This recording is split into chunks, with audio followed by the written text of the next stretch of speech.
తీసుకోవాలంటే ఫస్ట్ ఆమ్ డౌన్ వచ్చేసరికి నేను 6 ఇంచులు తీసుకుంటున్నాను టోటల్ ఖర్చుతో కలిపి.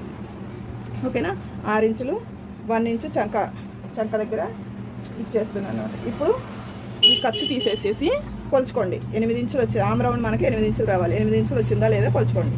నాకు 7.5 వచ్చింది. అంటే ఈ ఖర్చుతో కలిపి 6 ఇంచులు కాదు, ఒకవేళ 6.5 తీసుకొని చూద్దాం. ఇలాగా ఆమ్ రౌండ్ అలాగే చెస్ట్ లూజు అడ్జస్ట్ అవ్వాలి, కంపల్సరీగా అడ్జస్ట్ అవ్వాలి. ఇలా అడ్జస్ట్ చేసుకుంటేనే మనకి ఫినిషింగ్ అనేది ఎక్కడ పట్టేయకుండా చాలా బాగా వస్తుంది. బొటిక్స్లో ఇదే ట్రిక్ అండి, చిన్నది బొటిక్స్లో వాడే ట్రిక్ అనమాట ఇది. ఇదిగోండి 8 ఇంచులు కన్ఫామ్గా వచ్చేసింది చూసారా, 8 ఇంచులు. ఓకేనా, ఇప్పుడు 6.5 పెట్టుకుంటే మనకి డౌన్ అనేది సరిపోయింది. 6.5 కదా, ఈ ఖర్చు ఉంటుంది కదా, ఈ ఖర్చు తీసేసి అయితే మనకి 6 ఇంచులు డౌన్. ఆమ్ డౌన్ ఖర్చు కాకుండా అయితే 6, ఖర్చుతో కలిపి అయితే 6.5. ఇదొక్కటి బాగా తెలుసుకోండి ఫ్రెండ్స్.